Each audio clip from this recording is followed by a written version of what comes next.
Hello friends, it's Imani and a very warm welcome to our YouTube channel NCERT Explain in Hindi and आज हम लोग पढ़ने वाले human reproduction part number 4। तो चलिए शुरू करते हैं। देखो हम लोगों ने इससे पहले क्या पढ़ा था, गैमेटोजेनेसिस। एंड गैमेटोजेनेसिस में क्या पढ़ा था, मेल सेक्सुअल जो ऑर्गन है, मेल गैमेट है, उसके बनने का प्रोसेस। आज हम लोग पढ़ने वाले हैं oogenesis, that is female gamete बनने का प्रोसेस। oogenesis एक जो मैच्योर फीमेल गैमेट बनने की प्रोसेस होती है उसको oogenesis कहते हैं, और ये स्पर्मेटोजेनेसिस से क्लियरली डिफरेंट है। ऑफ कोर्स डिफरेंट तो होना ही है। तो देखो क्या है कि जो फीमेल गैमेट बनने का प्रोसेस, एक मैच्योर फीमेल गैमेट बनने का प्रोसेस, उसको क्या बोलते हैं, oogenesis। और ये कैसा होता है, स्पर्मेटोजेनेसिस से क्लियरली डिफरेंट होता है। oogenesis की जो शुरुआत है वो कब होती है, oogenesis की शुरुआत होती है एम्ब्रायोनिक डेवलपमेंट के टाइम पर। जब एम्ब्रायो में डेवलपमेंट होता है बेबी का, अगर वो फीमेल बेबी है तो उस टाइम पे ही oogenesis की शुरुआत हो जाती है। यहाँ हम लोगों ने देखा था कि जो मेल गैमेट है उसके बनने की शुरुआत प्यूबर्टी पे होती है, लेकिन oogenesis की शुरुआत कब होती है, एम्ब्रायोनिक डेवलपमेंट के टाइम पे। और जो एवरी फिटल ओवरी है, जो फिटल ओवरी मतलब कि फिटस में ही जो ओवरी थी उसमें 2 मिलियन गैमेट मदर सेल मतलब oogonia फॉर्म होते हैं। कितने, 2 million gamete mother cell that is oogonia form होते हैं। ठीक, अब देखो जब बर्थ हो जाता है तो बर्थ के बाद oogonia ना तो फॉर्म होगा ना ही तो ऐड होगा। मतलब जितने भी oogonia, जितने भी मदर सेल बनने हैं, ठीक है, जितने भी गैमेट मदर सेल बनने हैं वो सारे के सारे कब बन जाएंगे, एम्ब्रायोनिक डेवलपमेंट के टाइम पर ही, फिटस में ही बन जाएंगे। उसके बाद एक भी फॉर्म नहीं होगा। इन सेल्स में डिवीजन शुरू हो जाता है एंड मियोसिस के प्रोफेज फर्स्ट में इंटर करके टेम्पोरली अरेस्ट हो जाते हैं, और इसको क्या बोलते हैं, प्राइमरी oocyte।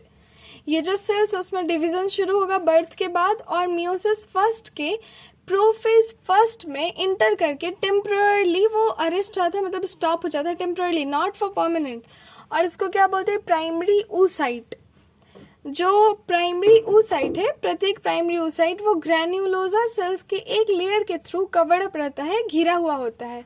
ठीक, प्राइमरी oocyte है, उसके चारों तरफ एक लेयर होगा किसका, ग्रैन्युलोजा सेल्स का।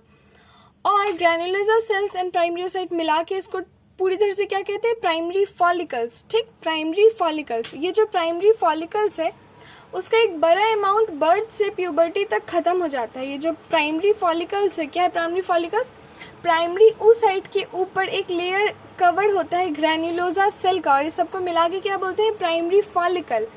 और ये जो प्राइमरी फॉलिकल है उसका एक बड़ा अमाउंट बर्थ से प्यूबर्टी तक में नष्ट हो जाता है, खत्म हो जाता है। प्यूबर्टी के टाइम पर जो ओवरी है, 2 ओवरी है ना, तो दोनों में मतलब अलग अलग, प्रत्येक ओवरी में केवल 60,000 से 80,000 प्राइमरी फॉलिकल्स बचते हैं। देखो फिटस में कितना था, बना जब था तो दोनों में 2-2 मिलियन था। ठीक, और प्यूबर्टी के टाइम तक आते आते कितना ओवरी बच जाता है, 60,000 से 80,000 प्राइमरी फॉलिकल्स ओनली। ठीक, 2 मिलियन से घट के 60,000 से 80,000 बच जाता है। और ये प्राइमरी फॉलिकल्स ग्रैन्युलोजा सेल की ओर ज्यादा लेयर से कवर हो जाएंगे। मतलब अभी क्या था कि ग्रैन्युलोजा सेल थोड़ा सा था, एक लेयर था जिसकी वजह से प्राइमरी फॉलिकल्स बने। अब ये जो प्राइमरी फॉलिकल्स है उसके ऊपर ग्रैन्युलोजा सेल की ज्यादा लेयर्स आती है। पहले एक लेयर थी तो प्राइमरी फॉलिकल बना, प्राइमरी फॉलिक्यूलर के ऊपर और ग्रैन्युलोजा सेल का लेयर बनेगा, और जिसको अब क्या बोलेंगे, सेकेंडरी फॉलिकल। ठीक, अब क्या बन गया, ये सेकेंडरी फॉलिकल। अब ये जो सेकेंडरी फॉलिकल है ये भी यहाँ रुकेगा नहीं, सेकेंडरी फॉलिकल बहुत जल्दी टर्शियरी फॉलिकल में कन्वर्ट हो जाएगा। ठीक, प्राइमरी फॉलिकल था जब प्राइमरी oocyte के ऊपर एक ग्रैन्युलोजा सेल की लेयर थी, उसके बाद प्राइमरी फॉलिकल्स के ऊपर जब ज्यादा ग्रैन्युलोजा सेल्स की लेयर आती है तो क्या बन जाता है, सेकेंडरी फॉलिकल। और अब ये सेकेंडरी फॉलिकल कन्वर्ट हो जाएगा टर्शियरी फॉलिकल में। अब टर्शियरी फॉलिकल की विशेषता क्या है, क्या इसमें ऐसा अलग है जो सेकेंडरी में नहीं है, तो इसमें एक फ्लूइड फिल्ड कैविटी होती है और जिसको कि एंट्रम कहते हैं, ANTRUM। ठीक, ये जो टर्शियरी फॉलिकल है वो सेकेंडरी फॉलिकल से डिफरेंट कैसे है, इसका रीजन है कि टर्शियरी फॉलिकल के अंदर एक फ्लूइड फिल्ड कैविटी होती है जिसको कि एंट्रम कहते हैं, ANTRUM एंट्रम कहते हैं। अब देखो, ये जो थीका लेयर है वो बाहर की तरफ थीका एक्सटर्ना एंड अंदर की तरफ क्या है, थीका इंटरना में ऑर्गेनाइज हो जाती है। टर्शियरी फॉलिकल्स के अंदर प्राइमरी ओसाइट के साइज में इंक्रीजमेंट होती है और इसका पहला मियोटिक डिवीजन यहाँ पे कंप्लीट हो जाता है। ठीक, अब ये जो टर्शियरी फॉलिकल है उसके अंदर में प्राइमरी ओसाइट के साइज में इंक्रीजमेंट होता है, वृद्धि होती है, और इसका जो पहला मियोटिक डिवीजन हो रहा था वो यहाँ कंप्लीट हो जाता है। अब ये जो डिवीजन है वो अनइक्वल होता है, इक्वल नहीं होता, और जिसकी वजह से एक बड़ा मतलब कि एक लार्ज हैप्लॉइड सेकेंडरी ओसाइट और एक छोटा पोलर बॉडी बनता है। यहाँ पर जो डिवीजन हुआ, पहला मियोटिक डिवीजन कंप्लीट हुआ, तो वो अनइक्वल डिवीजन होता है और जिसके रिजल्ट के रूप में दो चीजें बनती है। पहला एक लार्ज हैप्लॉइड सेकेंडरी ओसाइट और दूसरा एक छोटा सा पोलर बॉडी बनता है। अब देखो, जो सेकेंडरी ओसाइट है वो प्राइमरी ओसाइट के न्यूट्रिएंट रिच साइटोप्लाज्म की मात्रा को सुरक्षित बनाए रखता है। ये जो सेकेंडरी ओसाइट है उसका क्या काम है, सेकेंडरी ओसाइट जो प्राइमरी ओसाइट था उसके न्यूट्रिएंट रिच साइटोप्लाज्म की जो अमाउंट है उसको कंटेन करता है, सुरक्षित रखता है। ये जो टर्शियरी फॉलिकल था वो आगे चलकर मैच्योर फॉलिकल या फिर ग्राफियन फॉलिकल में चेंज हो जाएगा। ठीक, तो जो ग्राफियन फॉलिकल हम लोग पढ़ते हैं वो क्या है, बेसिकली वो टर्शियरी फॉलिकल ही है जो आगे चलकर मैच्योर फॉलिकल बन जा रहा है, जिसको कि हम लोग ग्राफियन फॉलिकल कहते हैं। सेकेंडरी oocyte अपने चारों तरफ एक नया मेम्ब्रेन फॉर्म करता है और जिसको कि क्या कहते हैं, जोना पेल्यूसिडा। जोना पेल्यूसिडा, ZONAPELLUCIDA। जो सेकेंडरी oocyte है वो अपने चारों तरफ एक नया मेम्ब्रेन फॉर्म करता है और जिसको क्या बोलते हैं, जोना पेल्यूसिडा। ग्राफियन फॉलिकल्स का फटकर सेकेंडरी oocyte का ओवरी से निकलना ही ओव्यूलेशन कहलाता है। ठीक, अब देखो ये ग्राफियन फॉलिकल क्या है, टर्शियरी जो oocyte था ना, टर्शियरी oocyte वही है ग्राफियन फॉलिकल, टर्शियरी फॉलिकल ही ग्राफियन फॉलिकल है। अब तो ये लास्ट फॉलिकल है, ये फटेगा और इसके अंदर से क्या निकलेगा, सेकेंडरी oocyte का ओवरी से निकलना, यही ओव्यूलेशन कहलाता है। ये जो प्रोसेस है उसको ओव्यूलेशन कहते हैं। यहाँ पे एक फिगर दिया है, schematic representation of spermatogenesis and oogenesis दोनों, तो अच्छे से देख लेना। अगला टॉपिक है मेंस्ट्रुअल साइकिल। जो फीमेल प्राइमेट्स होती है, मंकी, एप्स या फिर ह्यूमन बीइंग, इन सब में रिप्रोडक्टिव साइकिल को मेंस्ट्रुअल साइकिल कहते हैं। ठीक है, जो फीमेल प्राइमेट्स है जैसे कि monkey, apes and human being, इन सब में जो रिप्रोडक्टिव साइकिल होता है उसको मेंस्ट्रुअल साइकिल कहते हैं। और जो पहला मेंस्ट्रुअल साइकिल है, पहला मेंस्ट्रुएशन है, उसको क्या कहेंगे, मिनार्क, जो कि प्यूबर्टी पर शुरू होता है। मिनार्क, MENARCHE। तो पहला मेंस्ट्रुएशन को क्या बोलते हैं, मिनार्क, जो कि प्यूबर्टी पर शुरू होता है। अब देखो, जो ह्यूमन फीमेल है उसमें मेंस्ट्रुएशन अप्रॉक्स 28 से 29वें दिन के अंतराल पर रिपीट होता रहता है। ठीक है, जो पहला ह्यूमन फीमेल में मेंस्ट्रुएशन होता है वो अप्रॉक्स 28वें से 29वें दिन के अंतराल पर रिपीट होता रहता है और इसीलिए एक मेंस्ट्रुएशन से दूसरे मेंस्ट्रुएशन के बीच की जो साइक्लिक इवेंट्स होती है उसको मेंस्ट्रुअल साइकिल कहते हैं। और हर मेंस्ट्रुअल साइकिल के बीच में एक ओवम रिलीज होता है जिसे कि ओव्यूलेशन कहते हैं। एक बार फिर से oogenesis को रिपीट करते हैं। देखो, एक मैच्योर फीमेल गैमेट बनने के प्रोसेस को क्या बोलेंगे, oogenesis बोलेंगे। और ये क्या होगा, ये स्पर्मेटोजेनेसिस से टोटली डिफरेंट होगा। oogenesis की जो शुरुआत होगी वो कब होगी, एम्ब्रायोनिक डेवलपमेंट के टाइम पर होगी और हर फिटल ओवरी में 2 million gamete mother cells that is oogonia बनते हैं। बर्थ के बाद oogonia ना तो फॉर्म होगा और ना ही ऐड होगा। इन सेल्स में डिवीजन शुरू हो जाता है मियोसिस के प्रोफेज पहले, मतलब प्रोफेज फर्स्ट तक इंटर करके टेम्पोररली अरेस्ट हो जाता है जिसको कि प्राइमरी oocyte कहते हैं। अब जो ये प्राइमरी oocyte है वो ग्रैन्युलोसा सेल की एक लेयर के थ्रू कवर होता है और इसको क्या बोलते हैं, प्राइमरी फॉलिकल। अब ये प्राइमरी फॉलिकल का एक बड़ा अमाउंट बर्थ से प्यूबर्टी तक खत्म हो जाता है और बचेगा क्या लास्ट में, प्यूबर्टी के टाइम पर बचता क्या है, ओवरी में सिर्फ 60,000 से 80,000 तक प्राइमरी फॉलिकल्स बचते हैं। और ये जो प्राइमरी फॉलिकल्स है वो ग्रैन्युलोसा सेल्स की ज्यादा लेयर से कवर होंगे और फिर नाम पड़ेगा सेकेंडरी फॉलिकल। अब ये सेकेंडरी फॉलिकल है वो जल्द ही टर्शियरी फॉलिकल में कन्वर्ट हो जाता है। और कैसे, इसका क्या विशेषता क्या है इसमें ये विशेषता है कि टर्शियरी फॉलिकल्स के पास एक फ्लूइड फिल्ड कैविटी होती है जिसको कि एंट्रम कहते हैं। थीका लेयर बाहर की तरफ थीका एक्सटर्ना एंड अंदर की तरफ थीका इंटरना में ऑर्गेनाइज हो जाती है। टर्शियरी फॉलिकल्स के अंदर प्राइमरी oocyte के साइज में इंक्रीजमेंट होती है और इसका पहला म्यूटिक डिवीजन यहाँ पे कंप्लीट हो जाता है।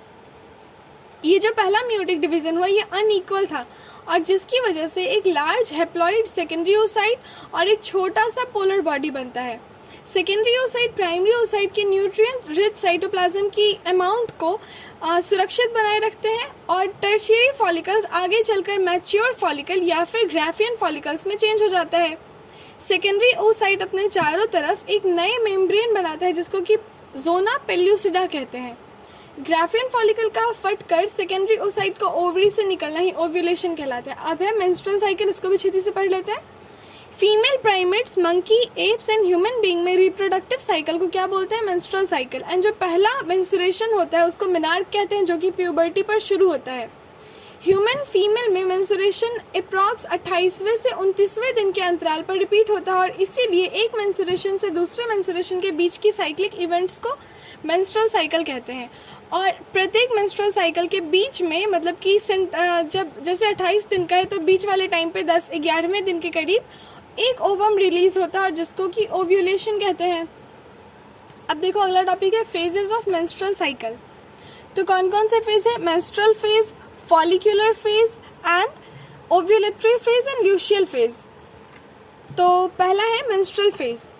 मेंस्ट्रुअल फेज में क्या होता है? मेंस्ट्रुअल फ्लो होता है जो कि 3 से 5 दिन तक कंटिन्यू होता है। मेंस्ट्रुअल फ्लो की वजह से यूट्रस की जो एंडोमेट्रियल लाइनिंग है, ये पहले पढ़ा था ना कि मेंस्ट्रुएशन टाइम में क्या होता है, एंडोमेट्रियल लाइनिंग जो है उसके जो ब्लड वेसल्स हैं वो नष्ट होके टूट के गिरते हैं और एक लिक्विड फॉर्म में गिरते हैं जिसको कि वेजाइनल ओपनिंग के थ्रू बाहर निकाल दिया जाता है। ठीक है। मेंस्ट्रुअल फ्लो में क्या होता है, जो यूट्रस की एंडोमेट्रियल लाइनिंग है, एंडोमेट्रियल लाइनिंग 3 थी ना, एंडोमेट्रियल, मायोमेट्रियम और एक्टो। तो जो एंडोमेट्रियल लाइनिंग है उसकी जो ब्लड वेसल्स है वो नष्ट हो जाएगी और एक लिक्विड फॉर्म करेगी और वो लिक्विड वेजाइनल ओपनिंग के थ्रू बाहर निकल जाता है। इसमें क्या है, देखो जो रिलीज्ड ओवम है उसके फर्टिलाइज नहीं होने पर ही मेंस्ट्रुएशन होता है। ठीक है। और मेंस्ट्रुएशन का नहीं होना प्रेगनेंसी का भी एक सिम्टम हो सकता है। वैसे और भी रीजंस होते हैं मेंस्ट्रुएशन नहीं आने के, जैसे कि स्ट्रेस होना, पुअर हेल्थ, वीकनेस, इन सब की वजह से भी कई बार मेंस्ट्रुएशन रुक जाता है। सेकेंड फेज है फॉलिक्यूलर फेज। फॉलिक्यूलर फेज में क्या होता है, ओवरी में प्राइमरी फॉलिकल्स इंक्रीज करके ग्राफियन फॉलिकल में कन्वर्ट हो जाते हैं और साथ ही साथ यूट्रस में प्रोलिफरेशन के थ्रू एंडोमेट्रियम रीजनरेट हो जाती है। पहले मेंस्ट्रुअल फेज में क्या हुआ, जो एंडोमेट्रियम है वो नष्ट हो गई। अब फॉलिक्यूलर फेज में क्या होगा, दोबारा एंडोमेट्रियम रीजनरेट होगी। कैसे? इसमें क्या होगा, प्राइमरी फॉलिकल्स इंक्रीज होके ग्राफियन फॉलिकल में कन्वर्ट हो जाएगा और साथ ही साथ जो यूट्रस है उसमें प्रोलिफरेशन के थ्रू एंडोमेट्रियम रीजनरेट हो जाता है। ओवरी एंड यूट्रस में होने वाले इन चेंजेस, ये जो चेंजेस हैं वो pituitary hormone and ovarian hormone के लेवल में चेंजेस के थ्रू ही इंड्यूस होते हैं। ठीक, ये तो है ना, बॉडी में कुछ भी हो रहा है तो उसका एक मेन रीजन क्या है, हार्मोनल चेंजेस। तो ओवरी एंड यूट्रस में जो ये चेंजेस आ रहे हैं वो pituitary hormone and ovarian hormone इन दोनों के लेवल में चेंजेस को इंड्यूस करते हैं, मतलब उनकी वजह से इंड्यूस होते हैं। अब देखो ये जो फॉलिकुलर फेज है उस टाइम पर गोनाडोट्रोफिन, क्या था गोनाडोट्रोफिन, 2 थे ना, luteinizing hormone and follicle stimulating hormone. तो इन दोनों का सिक्रेशन ग्रेजुअली मतलब धीरे धीरे इंक्रीज होने लगता है और गोनाडोट्रोफिन्स का सिक्रेशन मतलब LH and FSH का सिक्रेशन जो है वो फॉलिकुलर डेवलपमेंट के साथ साथ जो ग्रोइंग फॉलिकल्स है उसके थ्रू एस्ट्रोजन के सिक्रेशन को भी स्टिमुलेट करता है। मतलब कि एक तो क्या हो, जब फॉलिकुलर फेज है तो उस टाइम में गोनाडोट्रोफिन्स का सिक्रेशन ग्रेजुअली इंक्रीज हुआ, मतलब LH FSH का सिक्रेशन इंक्रीज हुआ और ये जो LH and FSH है इनके सिक्रेशन के इंक्रीज होने पर क्या होता है कि जो ग्रोइंग फॉलिकल्स है वहां से एस्ट्रोजन के सिक्रेशन भी स्टिमुलेट हो जाते हैं। LH and FSH दोनों ही साइकिल के सेंटर में मतलब अप्रॉक्स 14वें दिन अपने पीक पर आ जाते हैं। ठीक, LH और FSH दोनों ही साइकिल के सेंटर में, मतलब कि 28 दिन की साइकिल है ना, तो अप्रॉक्स 14वें दिन अपने पीक पे आ जाते हैं, मतलब कि सबसे ज़्यादा इनका उस टाइम में सिक्रेशन हो रहा होता है और इसकी वजह से थॉट्स में भी चेंजेस आते हैं, हार्मोनल चेंजेस होते हैं, अलग अलग चेंजेस होते हैं। तो ल्यूटिनाइजिंग हार्मोन सर्ज, इसको कहते हैं luteinizing hormone surge. Mid cycle के टाइम पर ल्यूटिनाइजिंग हार्मोन का रैपिड सिक्रेशन होता है और LH अपने मैक्सिमम लेवल पर होता है और इसी को कहते हैं LH सर्ज। तीसरा है ओव्यूलेटरी फेज। इसमें क्या होता है, ल्यूनाटाइजिंग हार्मोन सर्ज हुआ, ग्राफियन फॉलिकल का फट गया, उसकी वजह से क्या होगा, ओवम रिलीज होगा जिसको कि ओव्यूलेशन कहते हैं। ओव्यूलेटरी फेज में क्या होगा, ओवम रिलीज होगा जिसको कि ओव्यूलेशन कहेंगे। और ये होगा क्यों, एलएच सर्ज की वजह से, ल्यूनाटाइजिंग हार्मोन के रैपिड सेक्रेशन की वजह से ग्राफियन फॉलिकल फट जाता है और उससे ओवम रिलीज होता है जिसको कि ओव्यूलेशन कहते हैं। लास्ट फेज है ल्यूशियल फेज। ल्यूशियल फेज में क्या होता है, ग्राफियन फॉलिकल्स का जो बचा हुआ पार्ट है वो कॉर्पस ल्यूशियम में कन्वर्ट हो जाता है। किसमें, कॉर्पस ल्यूशियम में कन्वर्ट हो जाता है। अब कॉर्पस ल्यूशियम जो है वो ज्यादा मात्रा में प्रोजेस्टेरोन का सिक्रेशन करती है। ठीक, ये जो कॉर्पस ल्यूशियम है वो कहाँ से, क्या है, वो ग्राफियन फॉलिकल का बचा हुआ पार्ट है और ये बहुत ज्यादा मात्रा में प्रोजेस्टेरोन हार्मोन सिक्रेट करती है और जो कि इंडोमेट्रियम के मेंटेनेंस के लिए जरूरी है। ठीक, इंडोमेट्रियम है ना, उसको मेंटेन करने के लिए, उसके मेंटेनेंस के लिए जरूरी है प्रोजेस्टेरोन जो कि सिक्रेट होगा कॉर्पस ल्यूशियम से। अब इंडोमेट्रियम फर्टिलाइज्ड ओवम के इम्प्लांटेशन एंड प्रेगनेंसी की अदर इवेंट्स के लिए आवश्यक होती है। हाँ, इंडोमेट्रियम में ही तो इम्प्लांटेशन होता है ना ओवम का। अब प्रेगनेंसी के टाइम पर मेंस्ट्रुअल साइकिल की सारी इवेंट्स बंद हो जाती है, इसीलिए मेंस्ट्रुएशन नहीं होता है। फर्टिलाइजेशन नहीं होने पर कॉर्पस ल्यूशियम नष्ट हो जाता है। फर्टिलाइजेशन नहीं हुआ तो क्या होगा, कॉर्पस ल्यूशियम नष्ट हो जाएगा और यहाँ पर क्या होगा, कॉर्पस ल्यूशियम नष्ट होगा, इंडोमेट्रियम का डिसइंटीग्रेशन कॉज होगा, क्योंकि अगर कॉर्पस ल्यूशियम नहीं है तो प्रोजेस्टेरोन नहीं है, प्रोजेस्टेरोन नहीं है तो इंडोमेट्रियम का मेंटेनेंस हो नहीं पाएगा, तो वो डिसइंटीग्रेट हो जाएगा और जिससे फिर से मेंस्ट्रुअल साइकिल शुरू हो जाएगी।